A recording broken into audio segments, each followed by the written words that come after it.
Now, today I've got two watches which I think are really similar to each other, but at very different price points. Now, here we have my Rolex Red Grape 114300. This is a stunning, lovely watch. The lovely red grape dial, 39mm, really nice watch, but expensive, £4,500. Here, I think a watch which is very compatible, very similar to it, the Sinn 556 anniversary. This doesn't cost a super amount of money, still a lot of money. It's about 1,350 on a bracelet. So let's get into it. Both of these watches, well, this is 39, this is 38.5, but the dial size is almost identical. Both are time only watches, auto movements.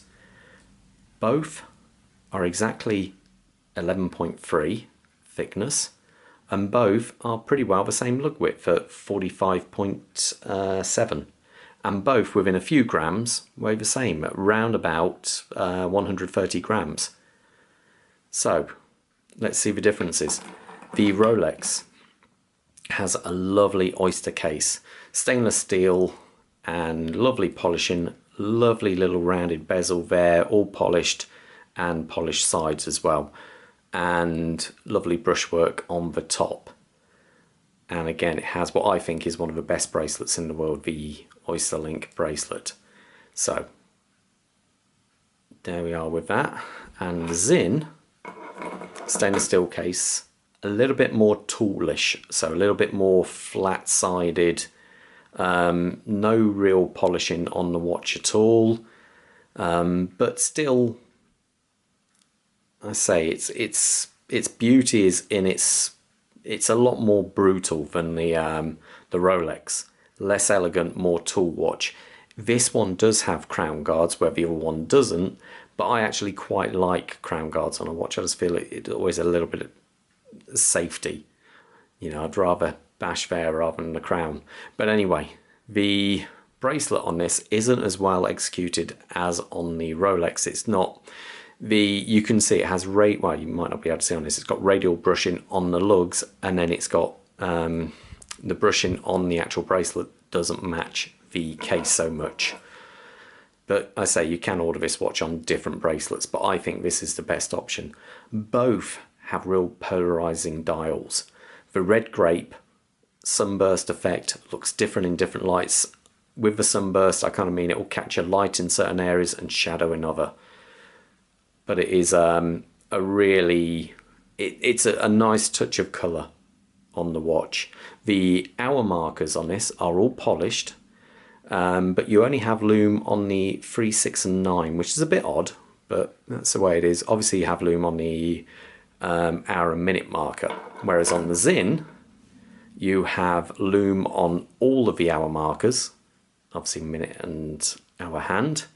And I have to say the sunburst dial on this is lovely. It's different in all type of lights. It's either a very flat grey, or at certain angles it just looks amazing. You get a shadow coming off the second hand, which is what I really like to see. It gives it more depth. And sometimes the hour markers, which are really heavily polished, as are the hands, just seem to float above the dial. I really do like the dial on this, actually more so than the Rolex. Both of these you're looking through sapphire crystal, but the difference being on the Sinn, it has anti-reflective coating.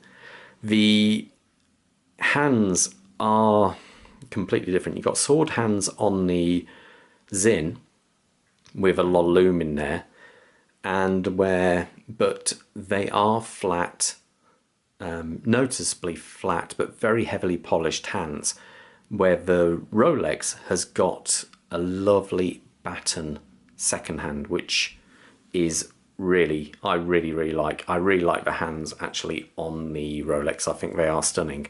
There's a lot more work gone into this, but there again, the watch is a lot more expensive. So it's horses for courses really on which one you like. I'm not going to say, but we see. Lume wise, the lume which is on the Rolex is stronger. than the Sinns, but you can still see the Sinns throughout the night, so that's not so bad. But I do prefer the way that the loom is on every single hour marker. That way you can see, it makes it easier to read at night. But again, it depends on what you like. Now the Rolex has, I say, the very nice Oyster bracelet, the clasp, a simple fold over. To keep costs down, Rolex have just laser etched their cornet in there. But you do have, there are 3 positions of micro adjustment there. And the back is a very sterile Rolex back, nothing special. But most Rolexes are like that, unless you happen to have a Milgas or a Sea Dweller. I think they're the only ones with any writing on. But again, very positive, very nice. The Sinn, on the other hand, it can be ordered with a leather strap or with a H-link bracelet or with this fine link, and I truly believe the fine link is the one to go for. Both bracelets are screwed in. They've got screws on there. They're not pins and collars or anything. This has a butterfly clasp, so there's no actual micro adjustment in that, but on some of the links, which I haven't got any fitted at the moment, they are a little bit smaller, about 3 mil smaller, so you do have a certain amount of micro adjustment within the links. Now, one thing you may have noticed when I turn this one round, it does have a display case, which is, I always feel a shame you don't get that on Rolex. But there again, Rolex are they're not ones for shouting. They're a lot more subdued. So yeah, and this here, with a lovely gold rotor, and actually says it's number 0025 of 1000. So it is a limited edition watch. Also, the movement you're looking at there, if we do both watches, actually, the movement on the Rolex is a 3132, 48-hour power reserve. This is an ETA 2824/2, with, I think it has a 42-hour power reserve, 48-hour power reserve. Both are bi-directional windings. So what I mean by it, if the rotor on the back, as it spins clockwise or counterclockwise, it will still wind a watch. Big difference is the Rolex has a chronometer spec movement, and it's a Rolex chronometer spec, so that means plus or minus 2 a day. That's maximal. The ETA movement on this isn't chronometer spec, but it runs to within chronometer specifications, I find. So this one maybe might lose up to 3 seconds or so a day, roughly. Both watches are water resistant. The Rolex is a 100 meter basic for Rolex, but the Sinn here is actually 200 meter. It's quite a surprising, really, for the kind of watch it is. One other thing, actually, from the side here, you can see if you want to change the bracelet, it's much easier to do because it's got drilled lugs. It makes it a lot easier just to do that. If I actually put the watches on, so you got an idea what they look like on a wrist.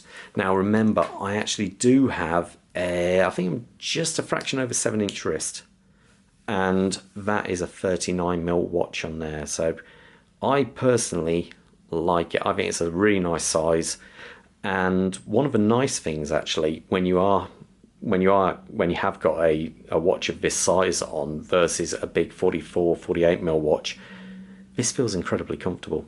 It sits so well on the wrist. It's not top heavy. If you're the type of person who wears a shirt or a blouse at work, whatever, you can fit this watch under there, no problem at all. Now the Sinn is, I say, 0.5 millimeter smaller, but you don't really notice because I say the dial of the watch is the same, and so is the lug width. So, and it sits so nicely on the wrist. If I put them both on very gently, there we go. So it gives you an idea of the two together. So what would it be if you take cost out of the equation? Which do you prefer? Both of these watches are so similar, but which one is it? Would it be the Sinn or would it be the Rolex? Which would you go for? If price wasn't an issue and you just had to pick one watch, please let me know in the comments below. See you at the next video. All the best. Bye.